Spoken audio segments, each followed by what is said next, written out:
Welcome to the Capital News. I'm your host, Alex Karice. Today is January 15th, 2020. Thank you so much for joining me. Hope you're all doing well today. The title of today's podcast is All the President's Men.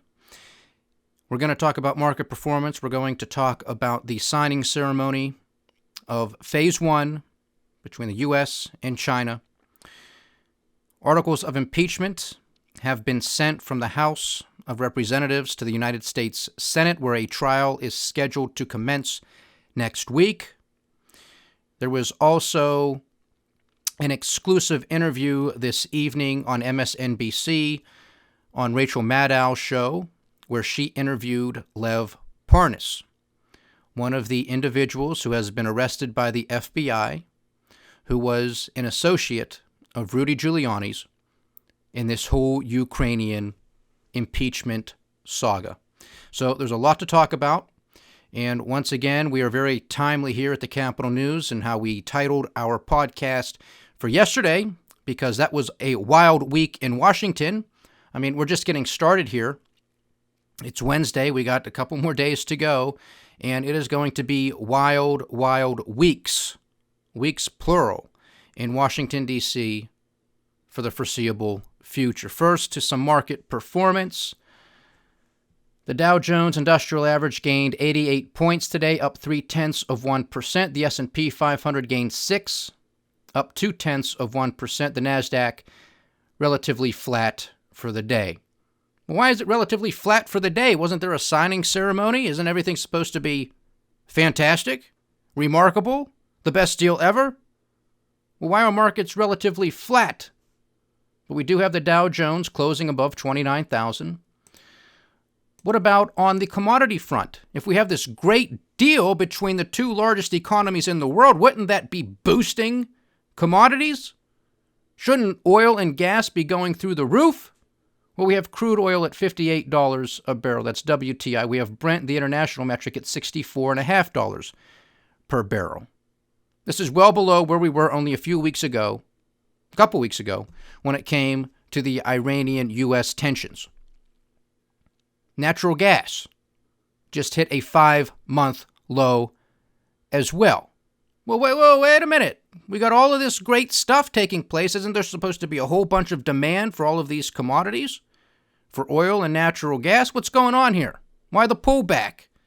Well, of course, it is a function of supply and demand, and this is something that has me somewhat concerned when it comes to a lot of the debt that exists out there in the marketplace, especially within the energy sector. A lot of that is classified as junk, by the way.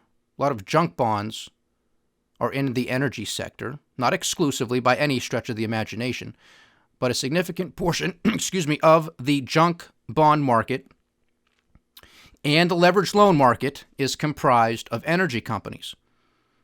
Well, if you have low prices and you have a whole bunch of debt that you have to pay back, what are you going to have to continue doing? You have to continue to produce, because those debt payments don't stop.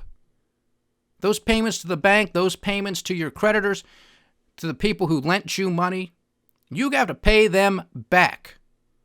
So there is such a huge amount of oil and gas in the marketplace. That's why, despite all the tensions that we've seen in the Middle East, the Iranian attacks on the Saudi oil fields, on the escalation between the United States and Iran, despite those spikes in oil prices, not in natural gas, but in oil, they've then retreated. And that's because of the supply-demand functions. There is so much supply in the marketplace. This is a direct result of cheap money. Period. End of story. This is the malinvestment. Prices send signals. Cheap money sends a bad signal to continue to produce. I mean, we are going to end up with a Federal Reserve and other central banks that have created, now they're trying to, obviously they say they're trying to create inflation. But what they're doing by propping up a whole bunch of zombie corporations is they are producing they're overproducing. There's overcapacity. There's overproduction. There's too much stuff and not enough people to buy it. This is pulling future demand forward to today, something we have been talking about for almost a year since this podcast has been online, with no end in sight, none whatsoever. So that's going to cause prices to come down because there's overproduction. These zombie companies, while they're zombie companies, they are still producers. They are on the producer side of the ledger, so they're going to continue to produce because they have more and more debt to pay. And now I read an article earlier this afternoon about 40%, not 4.0, 40% of all listed companies are not profitable. 40%. Does that sound like the greatest economy ever in the history of the United States of America? 40% of listed companies are not making money. Well, how can that be?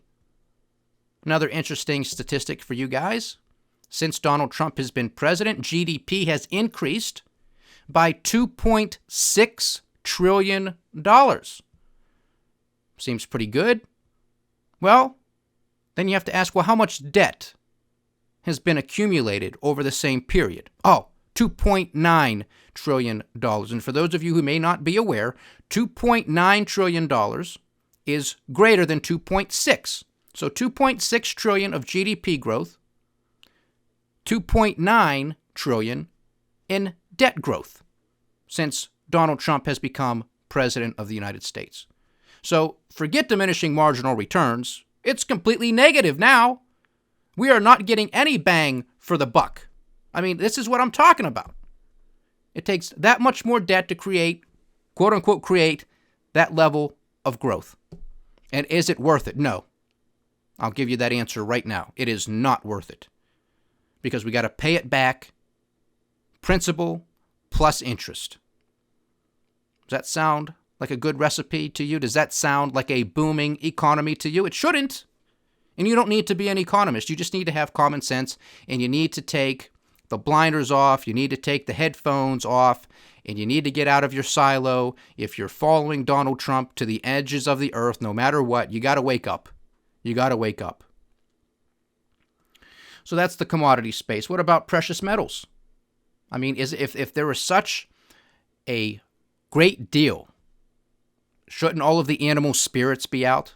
Anything that would be construed as a safe haven, shouldn't that just be gone to the wayside? Nobody should want gold, silver, bonds, anything. Right? It should be risk on.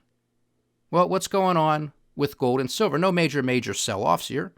We have gold trading at $1,556 an ounce. Silver is at $17.98 an ounce, hovering where it's been for the past few days. What about Uncle Sam's 10-year note?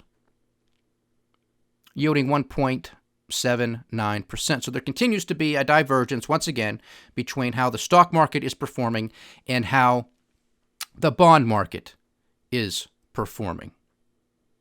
We're going to have to wait and see who's right. And most of the time, if you're going to allow history to be a guide, and I always say that history is a great guide, that the bond market will prove correct. And that means there's going to have to be quite a correction in the stock market. But for the time being, so long as the Federal Reserve continues to prime the pump, keep those presses going 24/7, well, then they can delay it.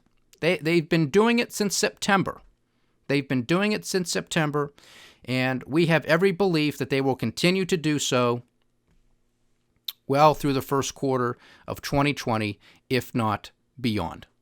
Okay? So this is not a free market economy. This is bought and paid for.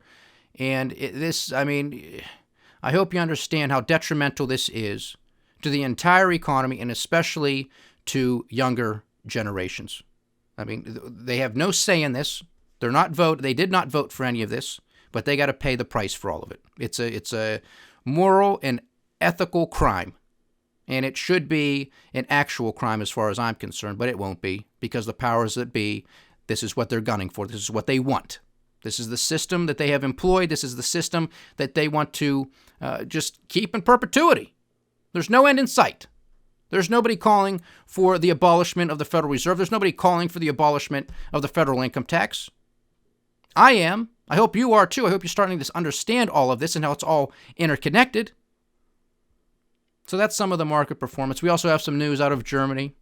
German 2019 GDP growth slows to a 6-year low. A 6-year low.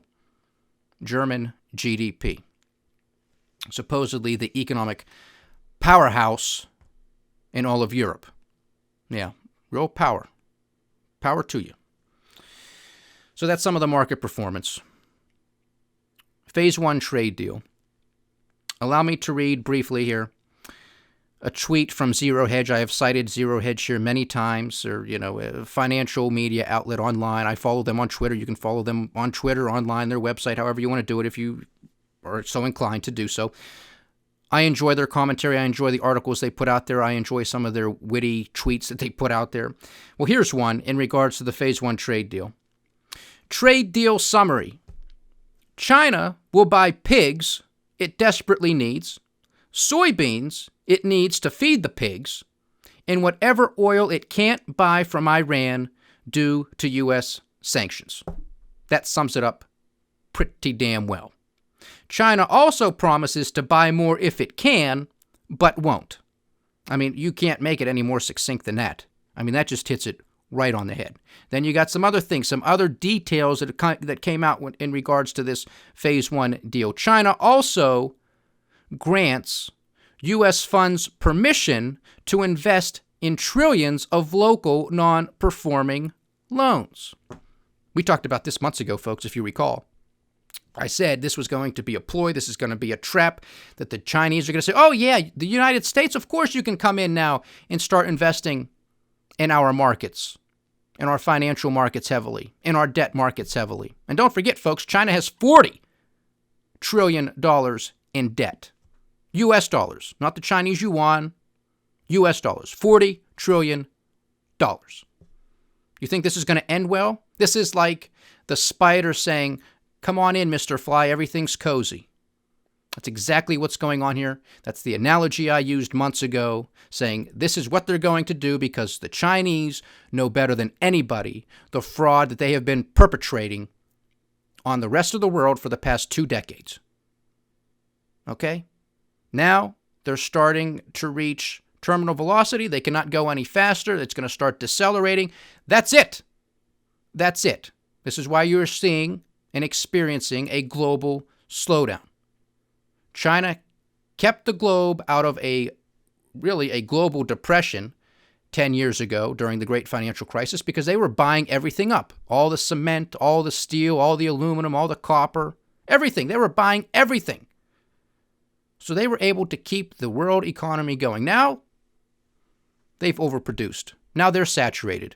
There's only so many more bullet trains they can produce and build and set up. There's only so many more roads that they can pave. There's only so many more ghost towns that they can build.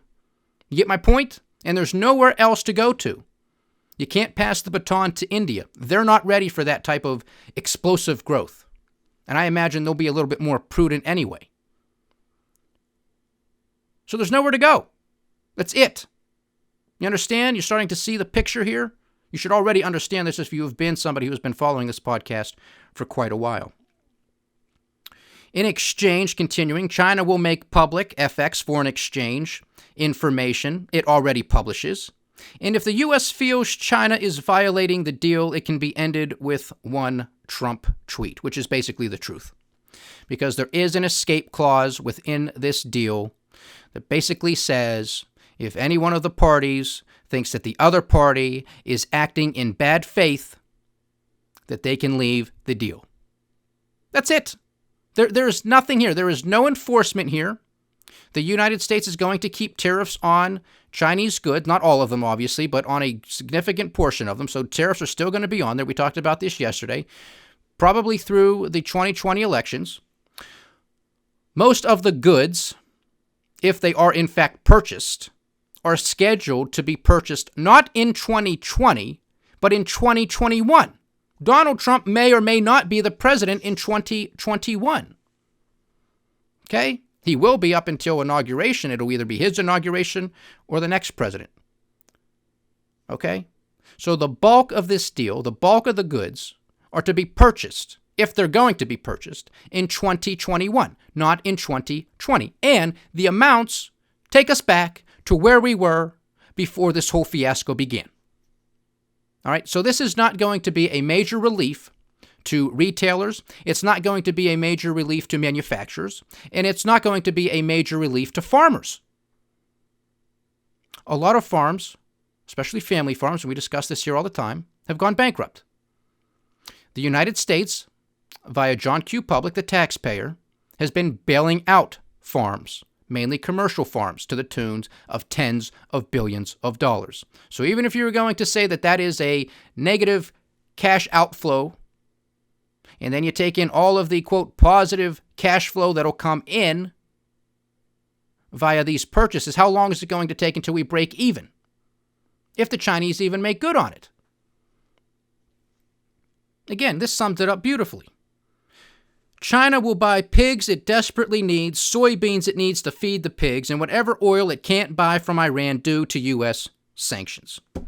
China also promises to buy more if it can, but won't. And you know why? Because China says, look, we're going to go with something if we need it. That's it. You can't force another country, you can't force a company, a country, an individual to do something if they don't want to do it. That's not how trade deals work. Basically, what China is saying, we're going to allow market forces, i.e. price, to determine where we buy our goods and services. The Chinese, the communists, are basically saying we're going to use market forces to make our decision, or to at least guide our decision-making process when it comes to making purchases from other countries. Meanwhile, we have a president of the United States who's making people believe that this trade deal is all about force. The Chinese have to do this. Which side sounds more like the free market capitalists and which one sounds more like the communists? This is ridiculous. I've been telling you guys this from the get-go, that trade deals are not miraculous, magical pieces of paper. You don't have a couple individuals sign it and then presto, that's it. The economies take off and everything's back to normal. You know, there was an idiot on CNBC I caught this afternoon. Some woman, I don't know who she is. Never seen her before as far as I can recall. A guest. She's not one of the pundits, but she was a guest on there. And they were talking about retail stocks because Target got clobbered because of poor holiday sales.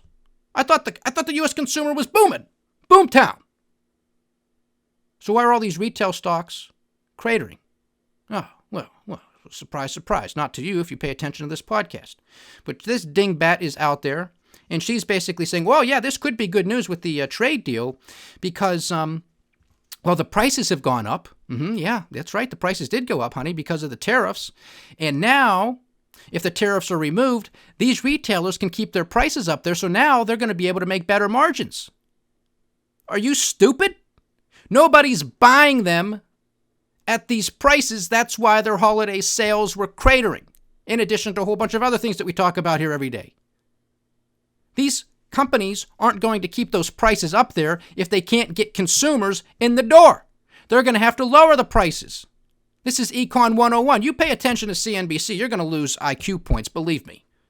Okay? This is the caliber of the people they put on there. If the consumer was fine paying those prices and everything was honky-dory,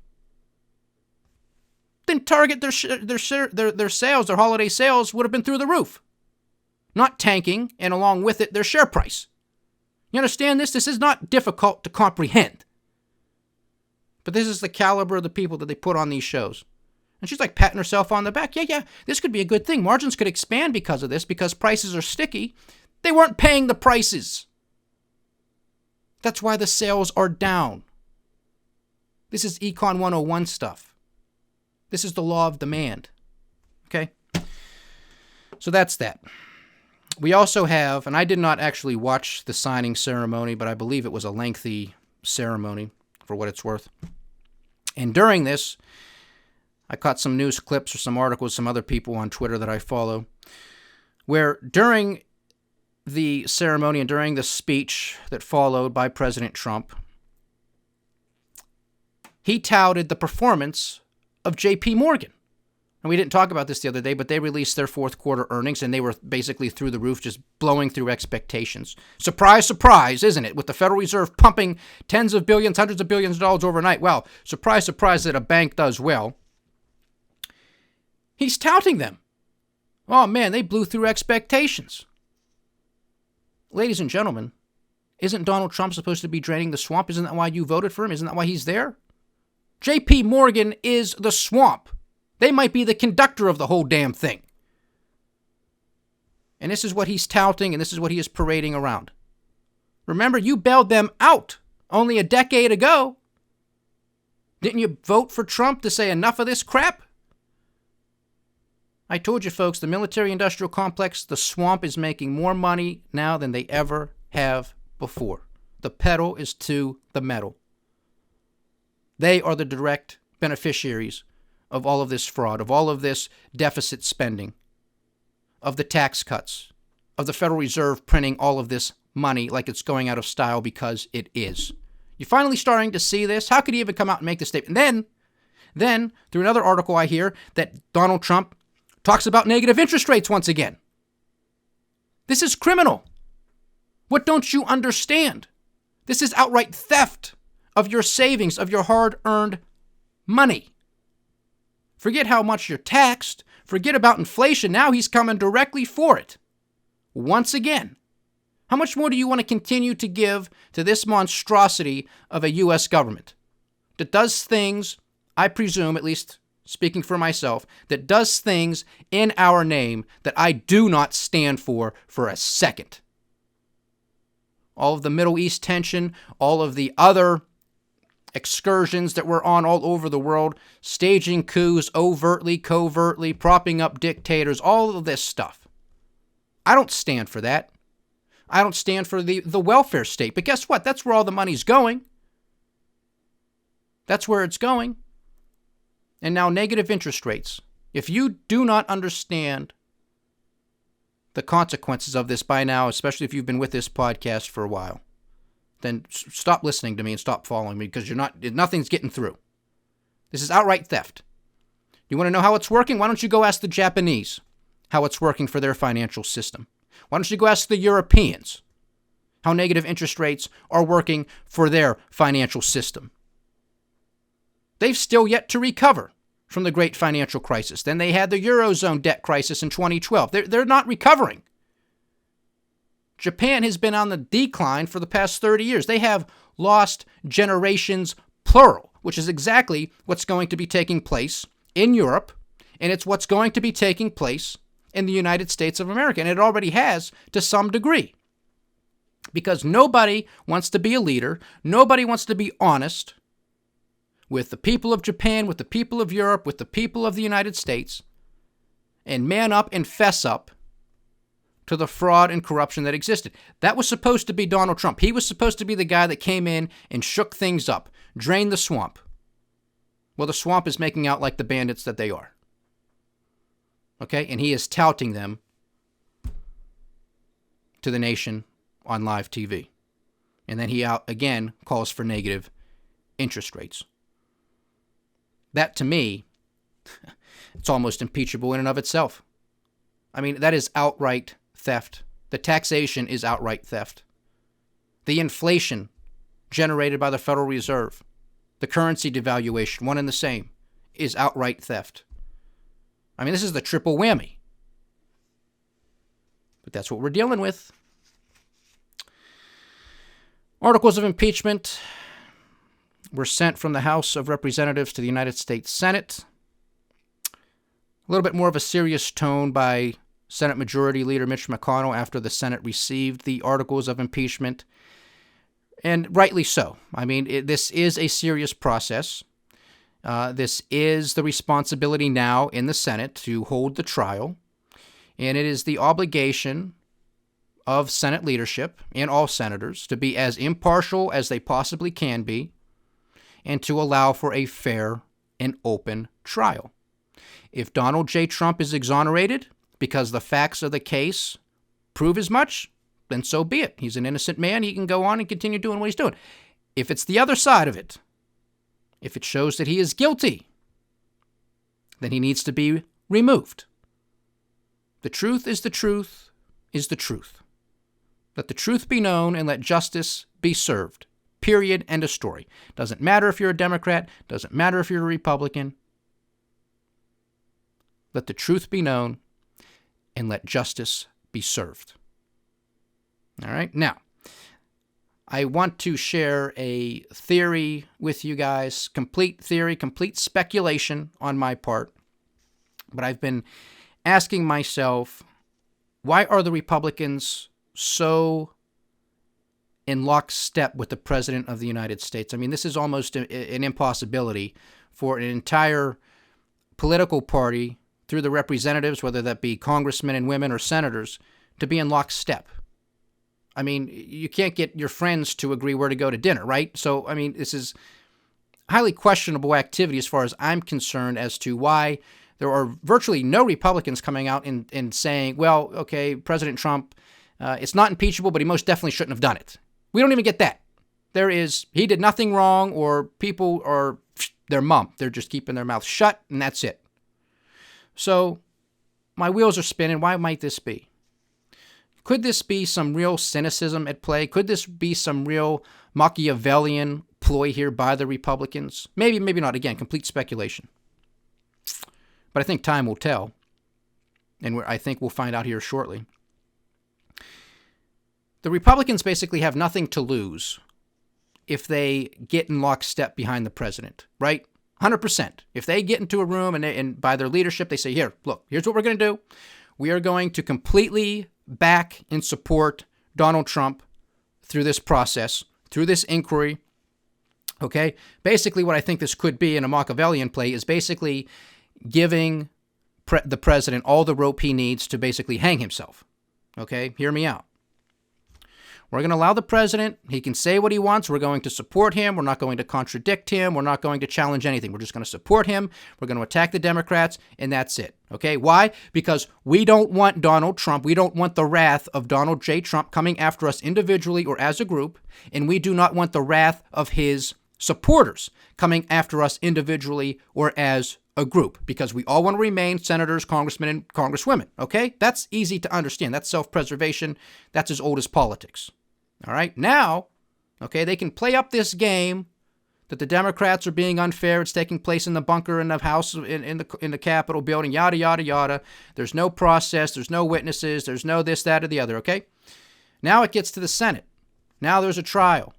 Now perhaps the Republicans can say, well, yeah, we do have 53 Republican senators, but that's not necessarily going to be enough to just rubber stamp this. Because these Republicans, they might be up in a heated battle come 2020. And if they're seen as rubber stamping this thing, that might not be too good. So at least a handful of us on the Republican side are going to have to, we're going to have to play it a little bit more safe. We're going to have to play it to the middle. And we're going to have to say, yep, you know what? We got to have some witnesses. We have to have some more documents come in. We're going to have to subpoena these things, all that stuff. And what's going to happen potentially, if there are witnesses, a lot of witnesses, and a lot more documents that are subpoenaed and entered into the record. Well, if it's a continuation of the witnesses and their testimony and the documents that have thus far been released, it is not going to be good for Donald J. Trump. So you hear a lot of reports that Republicans, at least on television, come out and support Donald Trump, or at least they don't criticize him. But behind the scenes, off the record, this guy doesn't know what he's doing. I don't stand for this, that, or the other. This is the Machiavellian play. You follow? We'll support him on TV because we don't want him coming after us. We don't want his base coming after us. But we'll give him enough rope to hang himself, and we'll see what comes out in the trial. And we're going to raise our hands. Look, there's only 53 of us. We can't agree on everything. There does need to be process. We are elected representatives here. The Constitution is above all of us. The idealism of the United States of America is above all of us. This cannot be rubber stamped. Cannot be rubber stamped. And so now you get these witnesses coming in, and it might not paint a pretty picture. And you get more documents to come in, and it might not be a pretty picture. Now, the Republicans can wipe their hands of it. So, we didn't know this because these documents were never released. Some of these witnesses, these first-hand fact witnesses, they never testified before. We didn't know this was going to come out. So now they have cover to say that. Now, of course, the Democrats can attack them and say, look, how could they not have known this? But the Republicans are probably going to say, well, you know what? Look, we did our best. We stood by Donald Trump.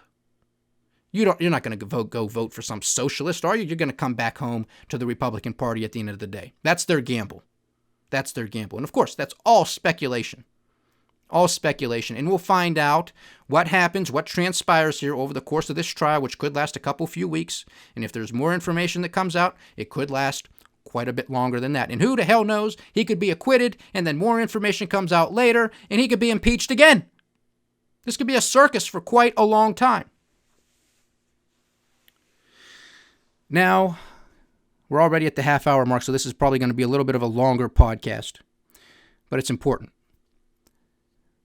Lev Parnas, the associate of Rudy Giuliani, gave an exclusive interview today with Rachel Maddow. Part 1 of this interview aired this evening. Some of it was edited. I would hope that Rachel Maddow and MSNBC would release the entire unedited interview on their website. I don't know if they're going to be doing that or not, but I hope that they do, because most definitely it was edited. You could see the hard cuts out of it, that type of thing. This, like anything else in this type of matter, raises more questions than it does provides answers. However, Lev Parnas was basically thrown under the bus by Donald Trump. Another thing that, I don't know this guy. I have no idea who he is. I don't know what he was doing, this, that, or the other. So Lev Parnas is arrested by federal prosecutors in the Southern District of New York. And now it appears that he wants to be a canary. He wants to sing. We discussed yesterday that documents were released by Lev Parnas. They were released to the House Select Intelligence Committee, who was the ringleader in the impeachment process. That was Adam Schiff's committee. Those documents were turned over to the House Judiciary Committee under the leadership or the chairmanship of Jerry Nadler. Some of those reports I'm sure you have seen circulating yesterday and today in regards to some text messages, some handwritten messages and notes, and some formal letters, by Lev Parnas to some of his friends and associates, to Rudy Giuliani, to Victoria Tensing, a Washington attorney, a letter by Rudy Giuliani, this, that, and the other. Well, one of the key questions that Rachel Maddow asked Lev Parnas today was, what is the one thing that you want the people to understand? What is the biggest lie or biggest piece of disinformation that is out there right now that you want to set straight? And he said that Donald Trump doesn't know or didn't know what was going on. He said that's a complete falsehood, that Donald Trump knew exactly what Lev Parnas was doing, what Rudy Giuliani was doing when it came to all of this Ukrainian mumbo-jumbo. All right? That's not hard to believe. And this goes back to what we've been talking about on this podcast for almost a year, that the credibility of the president himself is in question. So now you're going to have somebody like this guy who has a checkered past, who looks like somewhat of a shady figure, now going up against Donald Trump. So now it's like, well, who do you believe? Who do you believe? Again, another podcast title that we had not too long ago. Yesterday, the other day, we had Truth, Lies, What Difference Does It Make? I mean, this is the world in which we live. Now, a lot of this could have potentially have been avoided had the president been somebody of outstanding and upstanding moral character. Somebody who put a lot of weight on telling us the truth. But he is not that person.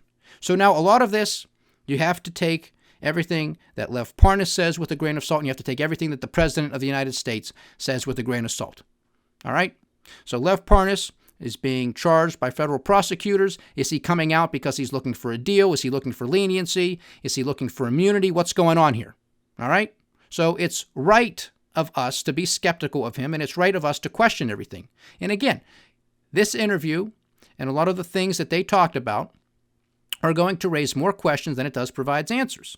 Now, some of the interesting things that Lev Parnas also states has some corroborating evidence. All right?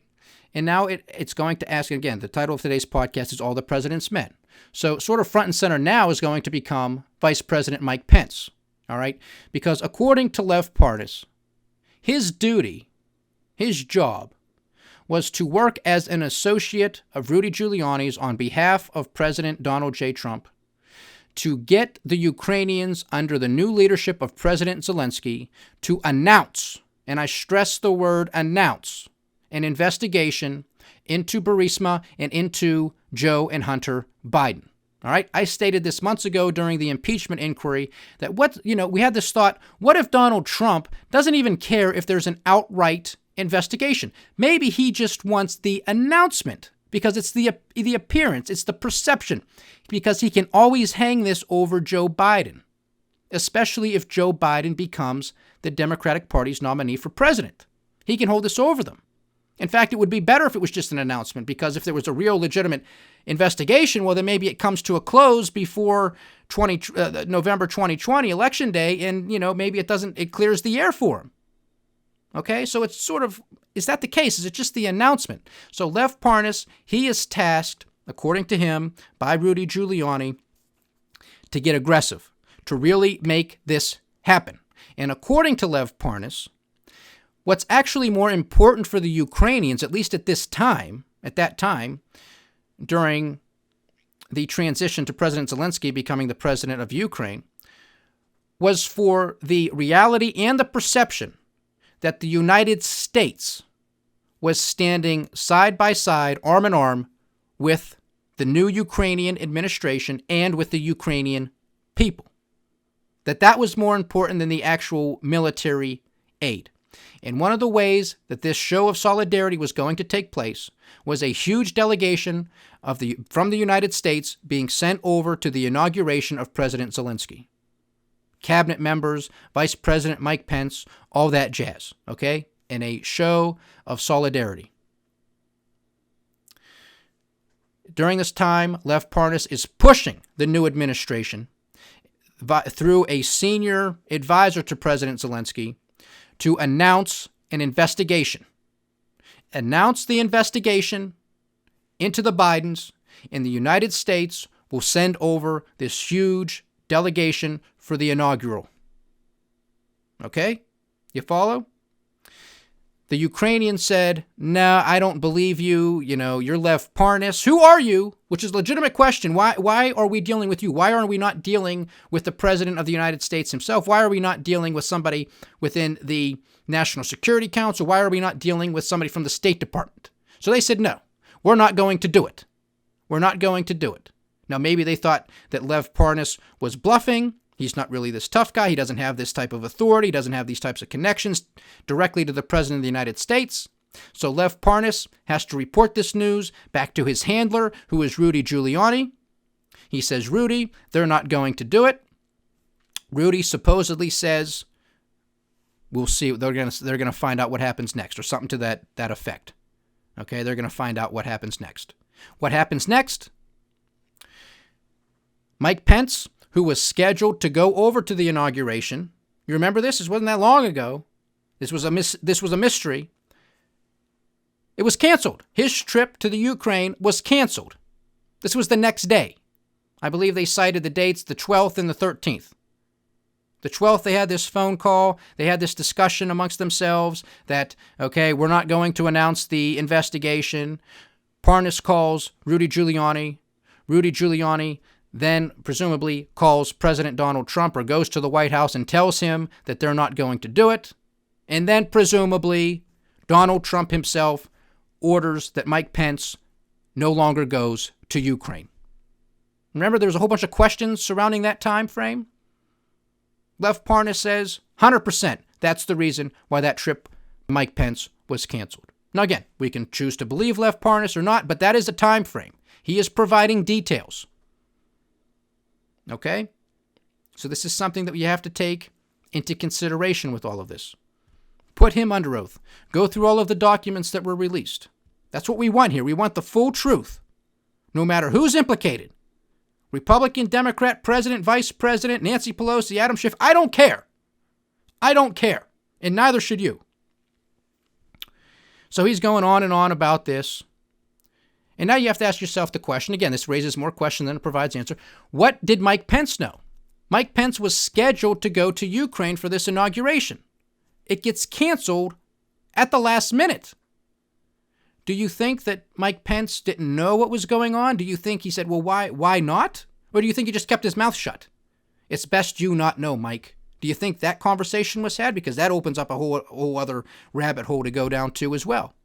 I would think the vice president would want to be informed as to why his trip got canceled at the last minute, don't you? So now you have to ask Mike Pence, what did you know and when did you know it?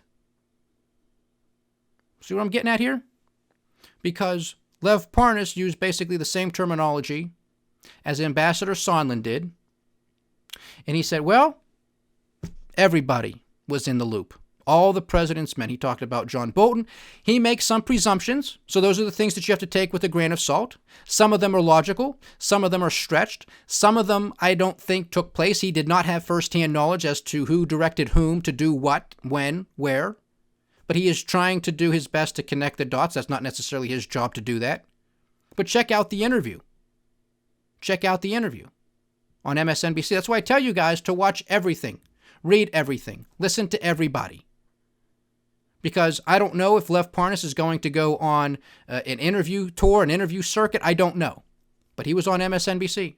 And then he calls out Victoria Tensing, who is an attorney in Washington, D.C. She is married to Joe DeGeneva, another attorney. You probably see these individuals on Fox News. I don't believe I've ever seen either of them on CNN or MSNBC. That's not to say that they haven't been there, but that's what I'm telling you. That's why you got to flip the station. That's why you got to go out and look what's being said on MSNBC, what's being said on CNN, what's being said on Fox News. Because everybody's going to spin it to their liking. Well, she's being discussed because there's communication. So there is a physical record of text messages between Lev Parnas and Victoria Tensing. And Victoria Tensing is the attorney for a Russian oligarch, a Russian oligarch who has files charged against him, I believe, by the Chicago U.S. attorney, the U.S. attorney out of Chicago. So a federal offense, and he is fighting extradition, and Victoria Tensing is defending him, trying to get the extradition and all the charges dropped and thrown out. Well, Lev Parnas throws a backstory behind all of this as well in saying, well, if we can get this oligarch, because he has a lot of connections within Ukraine as well, if we can get the extradition charges dropped against you, can you do us a favor and convince the Ukrainians to announce an investigation into Joe Biden? If that's true, there is a big, big problem here. Big problem. Big. Okay? And you got the names of Victoria Tensing, you got the name of Joe DeGeneva, you have John Solomon, the conservative reporter. He also is on Fox News quite a bit.